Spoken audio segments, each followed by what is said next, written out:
Dr. Kira Velthane pressed her long blue fingers against the control panel, watching the readings with growing concern.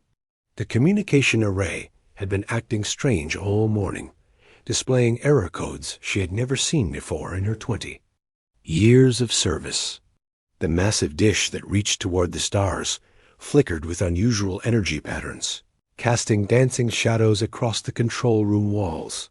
The Zelani had built their communication station on the highest peak of their homeworld, Cathara, where the thin atmosphere allowed for clearer signals into space. From her position in the control tower, Kira could see the beautiful crystalline cities spread across the valleys below, their spires catching the light of their twin suns. It was a peaceful sight that had remained unchanged for thousands of years. Kira's large silver eyes studied the diagnostic display. The ancient system was older than most Zelani alive today, built by their ancestors during a time when their people had been more curious about the universe beyond their world. Now, most Zelani preferred to focus on art, philosophy, and inner growth rather than looking to the stars. She touched the reset button, hoping to clear the errors. Instead, the entire system surged with power. Warning lights flashed red across every panel, and a deep humming sound filled the air. Kira stepped back in alarm as the main transmitter began to glow with an intensity she had never witnessed. "What is happening?" she whispered to herself in the melodic Zelani language. The computer screens filled with text in the ancient script. Kira struggled to read the old symbols, her education having focused on modern Zelani rather than the historical texts. She could make out phrases like emergency protocol and distress beacon, but the full meaning escaped her. The humming grew louder. Through the tower's large windows, she could see other Zelani in the city below, stopping their daily activities to look up at the communication array. Some pointed at the bright glow emanating from the dish, while others simply watched with curiosity rather than fear. The Zelani had not known war or danger for so long that even unusual events were met with calm interest. Kira tried to shut down the system, but the controls no longer responded to her touch. The ancient protocols had taken over, running programs that had been dormant for centuries. She watched helplessly as the transmitter sent a powerful signal out into space, broadcasting on frequencies and power levels far beyond anything the modern Zelani used. After what felt like hours, but was probably only minutes, the system finally powered down. The warning lights faded, the humming stopped, and the communication array returned to its normal, quiet operation. Kira stood in the sudden silence, her heart's beating rapidly in her chest. She quickly ran a diagnostic to determine what had happened. The results made her feel sick with worry. The system had activated an emergency distress protocol, one that had been programmed by their ancestors during the early days of Zelani space exploration. The signal had been broadcast in all directions, using mathematical constants and universal symbols that any intelligent species might recognize. The message was simple, but terrifying in its implications. "Help us. We are in danger. Please respond." But the Zelani were not in danger. They had not been in real danger for over 1,000 years. Their world was peaceful, their society stable, and their technology sufficient for all their needs. The signal was a mistake, an accident caused by old equipment and her own attempts to fix it. Meanwhile, 47 light-years away, on a small planet called Earth, the night shift at the Deep Space Monitoring Station in Alaska was having a quiet evening. Jake Mitchell sat at his console, sipping coffee and watching the endless stream of cosmic background radiation that filled the universe. Most nights, nothing interesting happened. Space was big and mostly empty, and the chances of detecting anything unusual were incredibly small. Jake was a young communications officer, fresh out of the Space Force Academy and eager to make his mark. He had volunteered for the remote Alaska posting because he hoped to be the first person to detect signs of alien intelligence. His friends had laughed at him, saying he would spend his career listening to static and filing boring reports. At 2:47 a.m. local time, Jake's equipment detected something that made him sit up straight in his chair. The signal was clearly artificial, unlike anything in the database of known cosmic phenomena. It came from a specific direction in space, from a star system that Earth's astronomers had catalogued but never studied in detail. The signal contained mathematical sequences that could only have been created by an intelligent mind. Prime numbers, the value of pi, and other universal constants were embedded in the transmission. But more importantly, the signal structure matched theoretical models for what an alien distress call might look like. Jake's hands shook as he ran the signal through every analysis program available. Each test confirmed his initial assessment. This was a message from another intelligent species, and they were asking for help. He immediately called his supervisor, Commander Lisa Carter, waking her from sleep. "Ma'am, you need to get down here right now. I think I've found something incredible." Lisa arrived at the station 20 minutes later, still in her pajamas but fully alert. She reviewed Jake's findings with growing excitement and concern. If this was real, it would change everything humanity thought they knew about their place in the universe. "Are you absolutely certain this is artificial?" she asked. "Yes, ma'am. The mathematical patterns are too complex and too perfect to be natural. And the source is definitely from outside our solar system." Lisa made the decision that would change the course of human history. She picked up the secure phone and called the Terran Defense Coalition headquarters. Within minutes, alarms were ringing in military installations around the world. On Cathara, Dr. Kira Velthane finally managed to piece together what the ancient system had done. She sat in her chair, staring at the translation of the emergency message, feeling a growing sense of dread. Her people had accidentally told the entire galaxy that they needed help, broadcasting their location to any species that might be listening. She looked out at her peaceful world, where Zalani continued their daily lives, completely unaware of what had happened. They had no military, no weapons, and no experience with hostile contact. If someone had received their message and decided to respond, the Zalani would be completely defenseless. Kira made a decision that she would later regret. Rather than immediately informing the Council of Elders about the accident, she decided to monitor the communication array for any responses. If no one had received the signal, there would be no need to cause panic among her people. She had no way of knowing that on a distant planet, the greatest military force in human history was already beginning to mobilize. The emergency meeting room at Terran Defense Coalition headquarters buzzed with activity at 4 in the morning. Admiral Paul Henderson stood at the head of the long table, his gray hair messy from being pulled out of bed. Around him sat the most important military leaders from every nation on Earth, all connected by secure video links from their respective command centers. "Gentlemen and ladies," Admiral Henderson began, his voice steady despite the extraordinary circumstances. "3 hours ago, we received what appears to be a distress signal from an alien civilization. The source is located 47 light-years from Earth in the Kepler 442 system." The room fell silent. Even though they had all been briefed on the basic facts, hearing it stated so plainly made the reality hit home. Humanity was no longer alone in the universe. General Maria Santos from the South American Federation leaned forward. "How certain are we that this is genuine? Could it be some kind of test or hoax?" "Our best scientists have analyzed the signal for the past 3 hours," Henderson replied.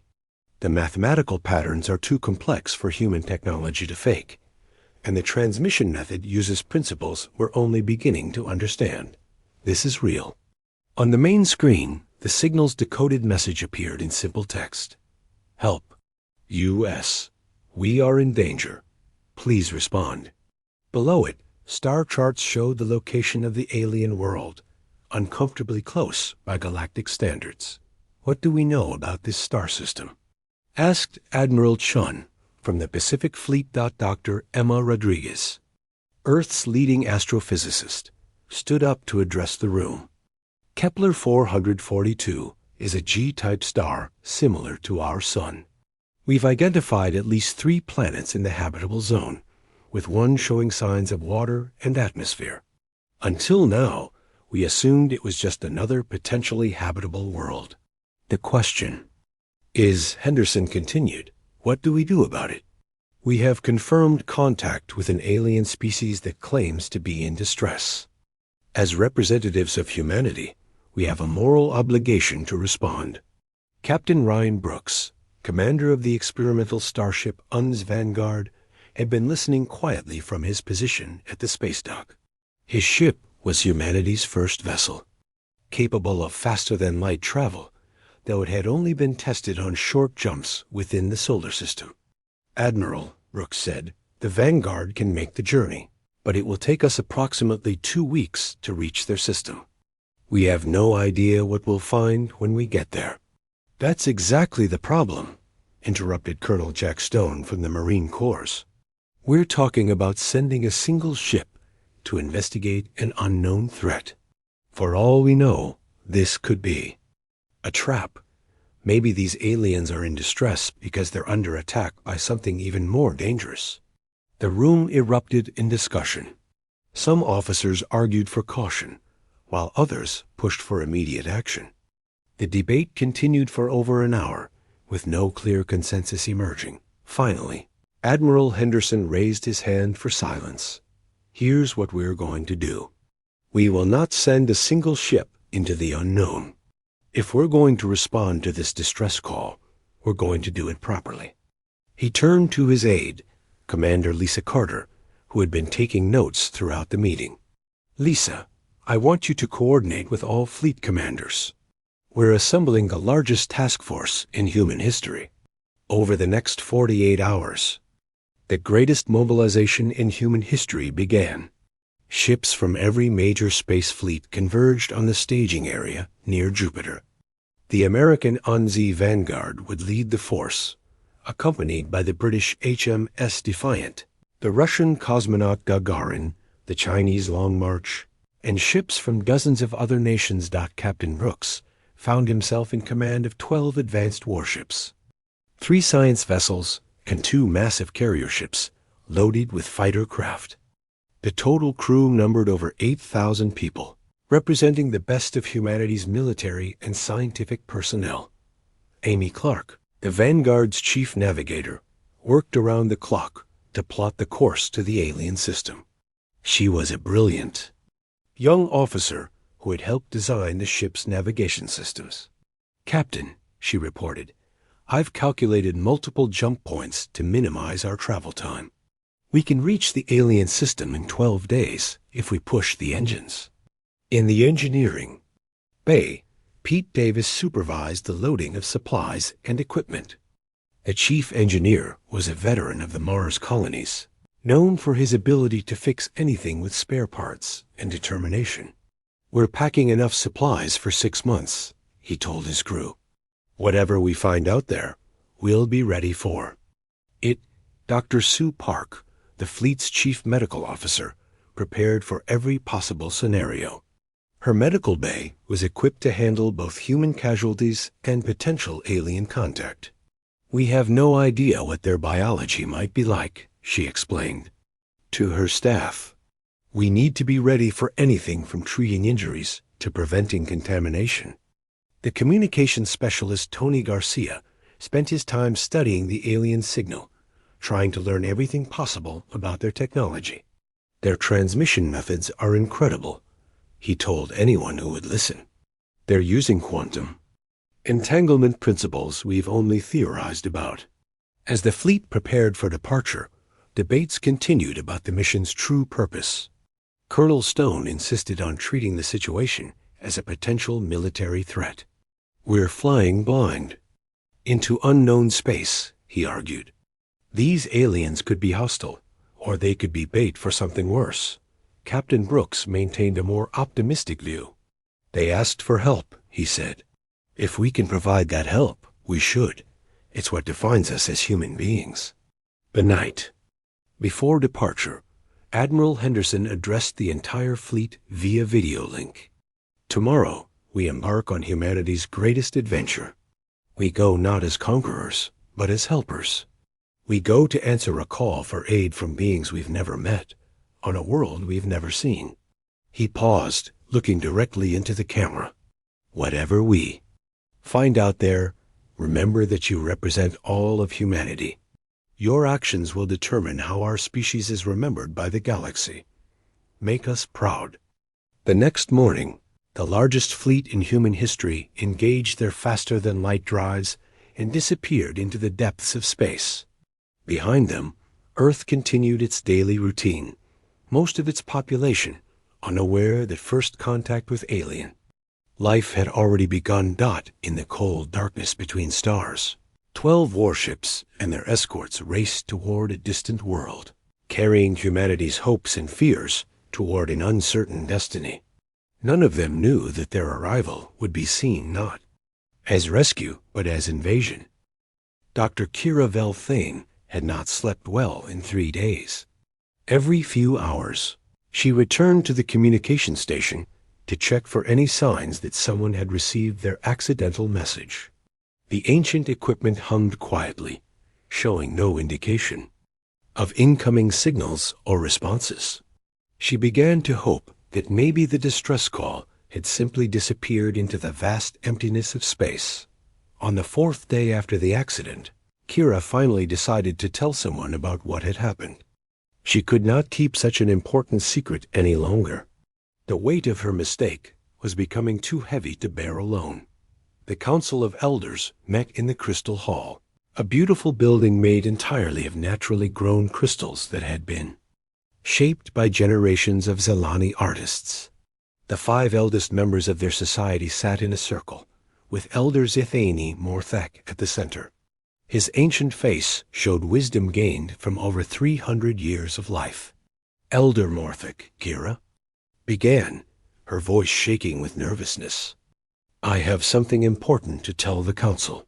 4 days ago, there was an accident with the communication array. She explained everything that had happened, from the equipment malfunction to the activation of the emergency protocol. The elders listened in silence, their large silver eyes growing wider with each detail. When she finished, the council sat in stunned quiet for several minutes. Elder Morthek finally spoke, his voice calm but concerned. You are certain that the message was broadcast beyond our system? Yes, Elder. The signal was transmitted at maximum power on all frequencies. If there are any intelligent species within 50 light years of our world, they would have received it. Elder Yarani Silwin, the youngest member of the council, leaned forward. What exactly did the message say? Kira's cheeks turned a deeper shade of blue with embarrassment. It said, help us. We are in danger. Please respond. The message was in the old mathematical language that our ancestors used for space communication. The silence that followed was even longer than before. The Zelani had not faced a crisis like this in living memory. Their peaceful society had no experience with potential threats from space. We must send a correction message immediately, suggested Elder Kolo and Darthan. We can explain that it was an accident, and that we are not actually in danger. Elder Morthek shook his head slowly. That would only make the situation worse. If someone received our distress call, sending a second message would confirm that we exist and provide them with more information about our location and technology. But what if someone is already coming to help? Kira asked. What if they think we really need rescue? Then we must hope that they are peaceful and understanding, Morthek replied. We will increase monitoring of our communication systems and prepare our people for the possibility of contact with other species. The council agreed to keep the accident secret from the general population to avoid panic. Most Zelani had never even considered the possibility of life on other worlds. The news that aliens might be coming to their planet would cause widespread fear and confusion. Meanwhile, Dr. Kira Velfine returned to her communication station with new equipment provided by the Council. Her job was now to watch for any signs of approaching visitors. She hoped that the vast distances of space would protect them, that any response to their message would take many years to arrive. On the 6th day after the accident, Kira detected something that made her heart stop beating for a moment. Her sensitive equipment picked up strange disturbances in the fabric of space itself, disturbances that matched the theoretical signatures of faster-than-light travel. The readings were faint but unmistakable. Something was moving through space toward their system at impossible speeds. Based on the energy patterns, it was not just one object, but many objects traveling together. Kira immediately contacted the Council of Elders with the terrifying news. Within hours, the Zelani's most advanced scientists were studying the sensor data and reaching the same conclusion. A large group of objects was approaching their system, and they would arrive in less than a week. Elder Morthic called an emergency session of the Council. We must assume that whoever is coming received our distress signal and is responding to it. The question is whether they come as friends or as something else. The Zelani had no military technology and no experience with warfare. Their society had evolved beyond violence thousands of years ago. They had powerful technology for construction, communication, and art, but nothing that could be used as a weapon. We should prepare underground shelters, suggested Elder Silwen. If these visitors have hostile intentions, we need places to hide our people. Far across the galaxy, the human fleet was making excellent progress toward the alien system. Captain Brooks stood on the bridge of the Unze Vanguard, watching the stars streak past through the main view screen. The faster-than-light journey that would have taken decades using conventional travel was now measured in days. Captain, Navigator Amy Clark called from her station. We're detecting some unusual energy signatures from our destination system. It looks like there might be artificial structures in orbit around the third planet. Captain Brooks moved to look at her readings. The energy patterns were unlike anything in human databases. Could these be the aliens who sent the distress signal? It's possible, sir, but the signatures are much larger than we expected. If these are artificial structures, they're massive. Some of them are larger than our biggest space stations. Chief Engineer Pete Davis joined them at the navigation station.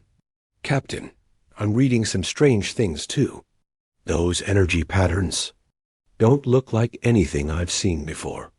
They're too organized to be natural, but they don't match any known technology.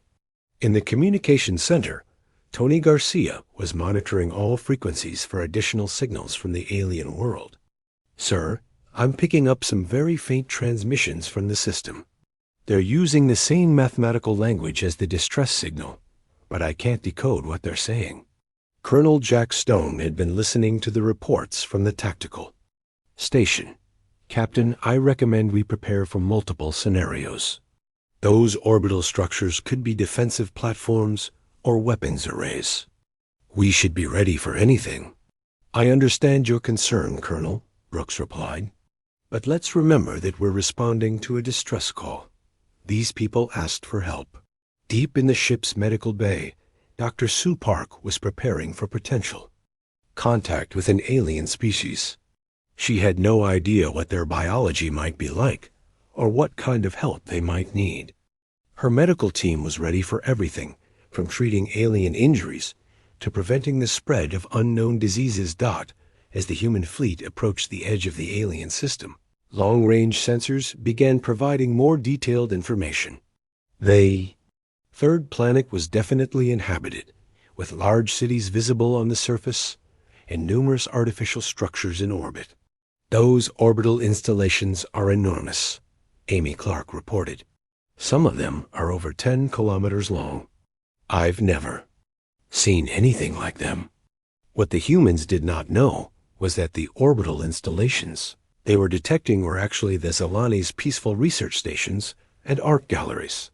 The beautiful crystalline structures were designed to study the stars and create magnificent works of art in the zero gravity of space, not to human military sensors. However, they looked like massive defensive platforms or weapons arrays. The peaceful Zelani civilization appeared to be heavily fortified and prepared for war. Captain Brooks made a decision that would change everything. All ships, prepare for defensive positions. We don't know what we're walking into, but we need to be ready to protect ourselves and complete our mission. The largest military fleet in human history approached the peaceful world of Kithara, both species completely unaware of the massive misunderstanding that was about to unfold. The human fleet dropped out of faster-than-light travel at the edge of the Kithara system with a brilliant flash of energy that lit up space for thousands of kilometers. 12 massive warships, 3 science vessels, and 2 carrier ships appeared. In formation, their hulls gleaming with weapon arrays and communication equipment. On the bridge of the UNS Vanguard, Captain Ryan Brooks watched the main screen as their destination system came into view. The third planet hung like a blue and green jewel against the darkness, clearly showing signs of intelligent life. Massive orbital structures surrounded the world, their crystalline surfaces reflecting the light of the twin suns. "My God," whispered Navigator Amy Clark. "It's beautiful." But the beauty of the moment was shattered by the urgent voice of the tactical officer. "Captain, we're detecting massive energy spikes from the orbital platforms. They're powering up some kind of systems." On the planet's surface, Dr. Kira Velfane sat frozen at her communication console as her sensors detected the arrival of the human fleet.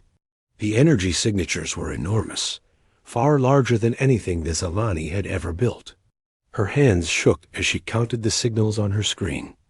17 ships, she whispered to herself in terror. They brought 17 warships. She immediately activated the emergency communication system to contact the Council of Elders. "Elder Morthic, they have arrived. The beings who received our signal have come, and they brought a massive war fleet." Across the planet, emergency sirens began to sound for the first time in over 1,000 years. The peaceful Zelani had never heard such sounds before, and panic spread through their crystal cities like wildfire. Parents gathered their children and ran toward the underground shelters that had been hastily prepared over the past week. Elder Morthic's voice came through the communication system, trying to remain calm despite the crisis. "All citizens must move to the underground facilities immediately. Do not try to resist or fight. We are a peaceful people, and we will try to communicate with these visitors." In the orbital research stations, Zelani scientists and artists abandoned their work and fled to emergency escape pods.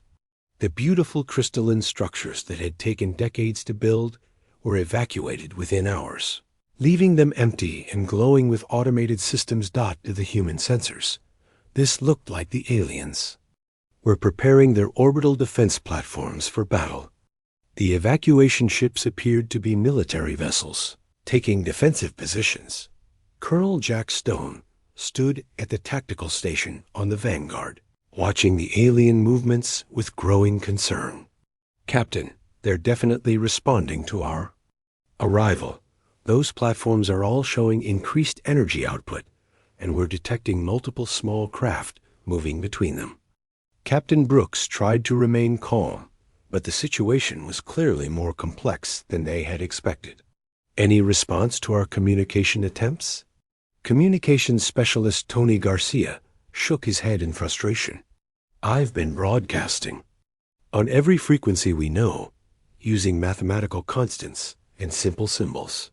Either they can't understand us, or they're choosing not to respond." The truth was that the Zelani communication systems were based on telepathic enhancement technology that was completely incompatible with human radio broadcasts. Dr. Kira Velfane could detect the human transmissions, but they sounded like meaningless static to her equipment. "They're trying to communicate," she reported to Elder Morthic. "But their technology is completely different from ours. I cannot understand what they're saying." On the UN's Vanguard, the tension continued to build. Chief Engineer Pete Davis monitored the alien energy signatures and reported increasingly worrying news. "Captain, some of those orbital structures are bigger than anything we've ever built. If they're weapons platforms, they could destroy our entire fleet." Dr. Sue Park joined the discussion from her position in the medical bay. "Sir, I've been analyzing the energy patterns from a biological perspective. Some of these readings don't match any weapon systems I know. They're too complex, too artistic somehow." But her observation was lost in the growing military tension. Colonel Stone was focused on what he saw as clear signs of hostile intent. "Captain, they've had plenty of time to respond to our communications. Their orbital platforms are fully powered, and they've evacuated their civilian populations to underground shelters. This looks like preparation for war." Captain Brooks found himself faced with an impossible decision. They had come to respond to a distress call, but the aliens appeared to be treating them as invaders rather than rescuers. "All ships maintain defensive positions, but do not power weapons unless directly threatened." On Cathara, the situation continued to deteriorate. Elder Morthic and the Council of Elders had moved to the deepest underground shelter, along with thousands of other Zelani. The beautiful crystal cities above ground stood empty except for the emergency services trying to maintain basic systems. "We must try to communicate with them," Elder Morthic insisted. "Perhaps if we can explain that we are peaceful, they will not harm us." Dr. Kira Velthine had remained at her communication station despite the danger, determined to make contact with the alien fleet. She worked frantically to modify her equipment, trying to find a frequency or method that might reach the humans. Meanwhile, the human fleet continued to interpret every Zelani action through the lens of military strategy. When the Zelani powered down their orbital research stations to prevent accidental damage, the humans saw it as preparation for defensive warfare. When emergency services moved through the empty cities, they appeared to be military patrols preparing for invasion. Navigator Amy Clark made a discovery that should have changed everything. "Captain, I'm detecting some very unusual patterns in their orbital transmissions. These don't look like military communications. They're more like mathematical, poetry, or artistic expressions." "Artistic expressions?" Captain Brooks asked. "Yes, sir. The patterns are too complex and beautiful to be purely functional. It's almost like they're broadcasting art into space." But before Captain Brooks could fully consider this information, alarms began ringing throughout the fleet. The tactical systems had detected what appeared to be weapon locks from the Zelani orbital platforms. In reality, the Zelani stations were simply trying to focus their communication arrays toward the human fleet, hoping to establish contact. But to human military sensors, focused energy beams looked exactly like targeting systems preparing to fire. "Captain," Colonel Stone called out urgently, "multiple alien platforms are targeting our ships. They appear to be preparing to attack." The misunderstanding that had begun with an accidental distress signal was now spiraling toward disaster. Both species wanted peace, but neither could understand the other's intentions. The humans saw military preparation where there was only fear and confusion. The Zelani saw an invasion force where there were only would-be rescuers. Captain Brooks made a decision that would define first contact between their species. "All ships, power defensive shields and prepare evasive maneuvers. Do not fire unless fired upon. We're here to help, not to start a war." Dr. Kira Velthane, still alone at her communication station, made one final desperate attempt to prevent disaster. She activated every transmission system available, broadcasting on every frequency simultaneously. Her message was simple: mathematical symbols for peace, friendship, and the universal concept of help. But in the chaos of the moment, with both fleets preparing for potential battle, her peaceful message was lost in the electronic noise of two civilizations that had found each other at exactly the wrong time and in exactly the wrong way, as both species prepared for what they believed might be the fight of their lives. The greatest tragedy was that neither wanted to fight at all. Dr. Sue Park had been studying the alien transmissions for hours, approaching them from a completely different angle than the military analysts. While everyone else focused on potential threats and tactical implications, she examined the signals. As a medical officer trying to understand the biology and psychology of the species that created them, Captain Brooks, she called from her station in the medical bay, "I think everyone is looking at this situation the wrong way." Captain Brooks, who had been struggling with the impossible decision of how to proceed, immediately responded to her call. "What do you mean, Doctor?"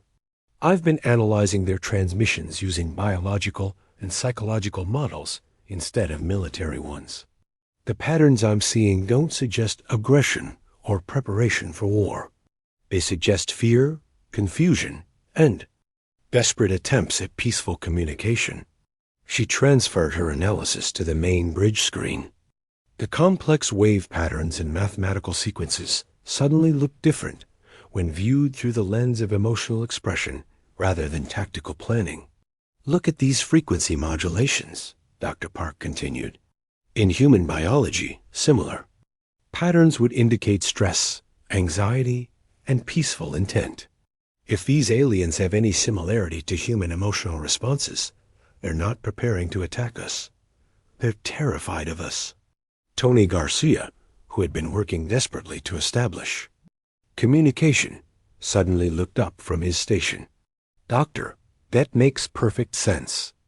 I've been trying to decode their transmissions as military communications, but what if they're not military at all?"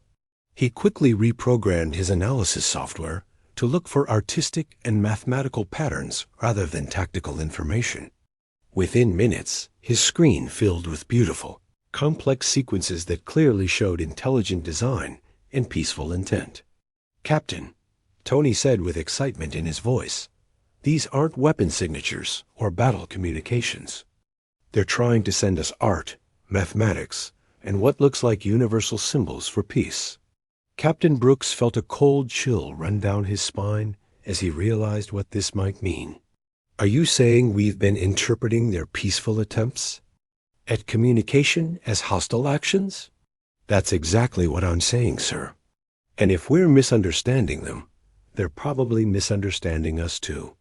Colonel Stone, who had been monitoring the tactical situation, joined the conversation with obvious skepticism. "But what about their orbital platforms? They're clearly military installations with massive power systems." Dr. Park shook her head. "Colonel, what if they're not military installations at all? What if they're research stations, art galleries, or cultural centers? Their power signatures are too complex and too beautiful to be weapons." On the planet below, Dr. Kira Velthan was having her own breakthrough. After hours of trying to understand the human transmissions, she finally realized that the aliens were using primitive radio waves rather than the advanced quantum communication systems that the Zelani used. She quickly modified her equipment to receive and transmit on the simple radio frequencies. For the first time since the human fleet arrived, she began to understand parts of their messages. The mathematical constants were the same ones that the Zelani used: prime numbers, the value of pi, and other universal concepts. But more importantly, she detected patterns that seemed designed to show peaceful intent rather than hostile demands. "Elder Morthic," she called through the emergency communication system, "I think these aliens are trying to communicate peacefully. They're using the same mathematical language that we used in our accidental distress signal. Deep in the underground shelter, Elder Morthic received this news with a mixture of hope and concern. Are you certain, Dr. Velthane? Could they be trying to deceive us? I don't think so, Elder. Their communication patterns show the same universal concepts that any peaceful species would use. I think they received our distress signal and came here to help us, but they don't understand that it was an accident. The revelation hit Elder Morthic like a physical blow. You mean they think we really need help? They brought a war fleet to rescue us? That would explain everything, Elder. They came prepared for war because they thought we were under attack by someone else. But when they arrived and saw our orbital stations, they mistook them for military installations. Elder Morthic made a decision that would change the course of history for both species. Dr. Velthane, you must make direct contact with them. Take one of our smallest, most obviously peaceful vessels and approach their fleet. Show them that we mean no harm. But Elder, if I'm wrong about their intentions, then you will die as a hero trying to save both our species from a terrible misunderstanding. Dr. Kira Velthane left the safety of the communication station and made her way to the small spaceport near the capital city. She chose the smallest, most obviously civilian craft available, a research vessel designed for studying space phenomena. With no weapons and minimal shielding dot, as she prepared for launch, she loaded every peaceful symbol, mathematical constant, and artistic expression that Zelani culture had developed over thousands of years. If she was going to risk her life to make contact, she would make sure her message could not be misunderstood. On the UN's vanguard, the breakthrough in understanding came from an unexpected source. Navigator Amy Clark had been studying the orbital structures through the ship's advanced telescopes, and what she saw made her gasp in wonder. Captain, you need to see this immediately. She transferred the telescope images to the main screen, showing detailed views of the Zelani orbital installations. Instead of weapon arrays and military equipment, the structures were revealed to be incredibly beautiful crystalline formations, some containing what appeared to be massive works of art suspended in space. My God, Captain Brooks whispered. They're not weapons platforms. They're art galleries. Chief Engineer Pete Davis confirmed the analysis from his technical perspective. Captain, I've been studying their power systems more carefully. These energy signatures aren't from weapons. They're from environmental systems, gravity generators, and what looks like massive holographic display equipment. The realization spread through the human fleet like wildfire. They were not facing a militarized alien civilization preparing for war.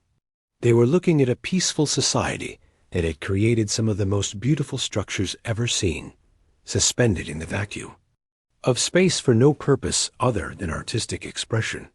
Sir, Tony Garcia called out urgently. I'm detecting a small craft launching from the planet's surface. It's heading directly toward us. Colonel Stone immediately went on alert. Could be a suicide attack or some kind of probe. But Dr. Park, who was monitoring the craft's energy signature, had a different interpretation. Colonel, that ship has no weapons, minimal shielding, and is broadcasting on every peaceful frequency I can detect. Someone is risking their life to make contact with us. Captain Brooks made the most important decision of his career. All ships stand down from defensive positions. Do not target that craft under any circumstances. Someone is coming to talk to us, and we're going to listen. As Dr. Kira Velthane's small ship approached the massive human fleet, both species held their breath. After days of misunderstanding and fear, first contact between humans and Zelani was finally about to happen properly. The fate of two civilizations now rested in the hands of a frightened Zelani scientist and a human captain, who was beginning to understand that sometimes the greatest act of courage is admitting you might be wrong. Dr. Kira Velthane, small research vessel, approached the massive human fleet slowly, broadcasting every peaceful signal she could think of. Her hearts were beating so fast that she worried they might be visible through her blue skin. Through her ship's windows, she could see the enormous warships that had terrified her people, their hulls bristling with weapons and equipment, unlike anything in Zilani technology.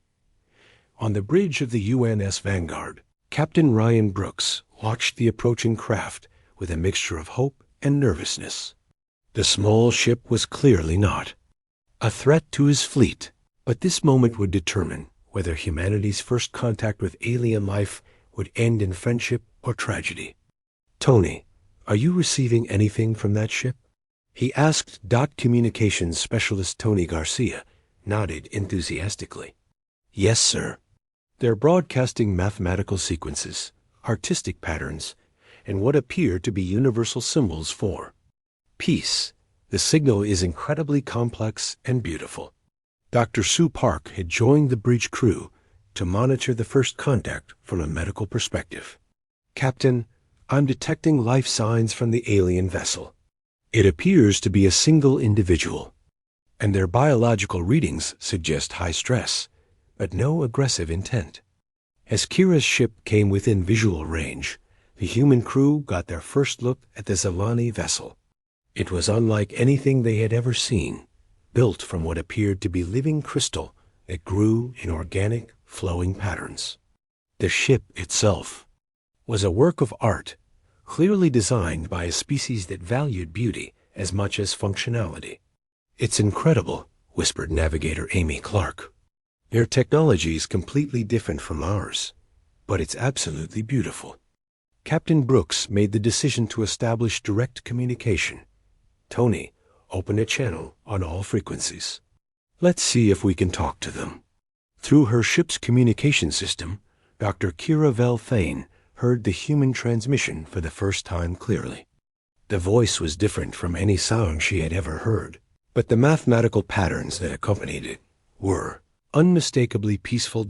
Using the translation protocols she had developed over the past few hours, Kira managed to create a response that combined Zilani mathematical language with simple universal concepts.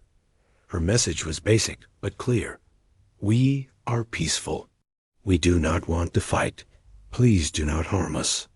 On the Vanguard's bridge, Tony Garcia's translation software worked to decode the alien response. When the translation appeared on his screen, the entire bridge crew fell silent. "Captain," Tony said quietly, "she's asking us not to hurt them. She's afraid of us." Captain Brooks felt his chest tighten with emotion. These beings had sent a distress signal, and when humanity had responded with the largest fleet in their history, the aliens had interpreted it as an invasion. The misunderstanding was even worse than he had imagined. He spoke directly into the communication system, knowing that the alien could hear him even if she couldn't understand his words yet. "This is Captain Ryan Brooks of the human vessel UNS Vanguard. We received your distress signal and came to help you. We are not here to hurt anyone." Dr. Kira Velthane felt her fear begin to transform into amazement as she realized what the human captain was saying.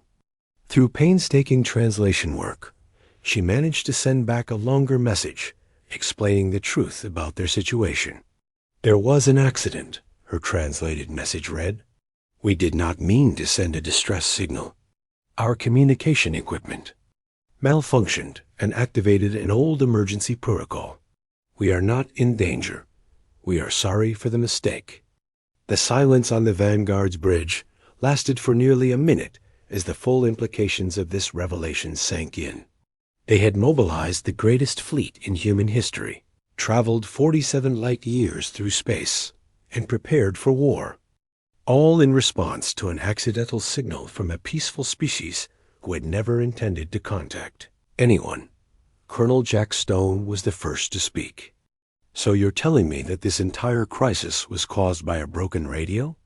Dr. Sue Park started laughing, and within moments, the entire bridge crew was laughing with her. The absurdity of the situation, combined with the relief that they wouldn't have to fight, created a moment of shared humor that broke the tension of the past week. Captain Brooks quickly composed himself and sent another message to Dr. Kira Velthane. We understand now. The accident is not your fault. We are glad that you are safe. Would it be possible for us to meet in person? We would like to learn about your people." The response came back quickly. "Yes, I would be honored to meet with you. But please understand that my people are very frightened. They have never seen warships before." Over the next few hours, a careful plan was developed for the first face-to-face meeting between humans and Zelani. Dr. Kira Velfane would board the UN's Vanguard, while Captain Brooks brought only a small, unarmed shuttle to minimize the intimidation factor for her people. When the airlock doors opened and Dr. Kira Velfane stepped onto the human ship, both species experienced a moment that would be remembered for generations. She was tall and graceful, with blue skin that seemed to shimmer in the ship's lights and large, silver eyes that showed intelligence and kindness. Captain Brooks extended his hand in the universal gesture of greeting, and after a moment of confusion, Kira tentatively touched her fingers to his palm. The contact between their two species was gentle and peaceful, everything that first contact should be. Through Tony Garcia's translation equipment, they were able to have their first real conversation. Kira explained Zelani society, their focus on art and philosophy, and their complete lack of military technology. Brooks described humanity's immediate response to what they believed was a distress call, and how they had assembled their fleet out of a genuine desire to help. "Your people traveled all this way just to help strangers?" Kira asked through the translator. "That's what we do," Brooks replied simply. "When someone needs help, we help them." Dr. Kira Velfane's eyes filled with tears as she realized the incredible gift that humanity had given her people. Not the gift of rescue, which they hadn't needed, but the gift of knowing that there were beings in the universe who would cross the galaxy to help someone in trouble. Over the following days, both species began an unprecedented cultural exchange. Chief Engineer Pete Davis worked with Zelani technicians to understand their crystal-based technology, while the Zelani were amazed by human engineering and manufacturing techniques. Dr. Sue Park established medical protocols for both species and began studying Zelani biology, while Zelani healers shared their advanced knowledge of mental health and emotional well-being.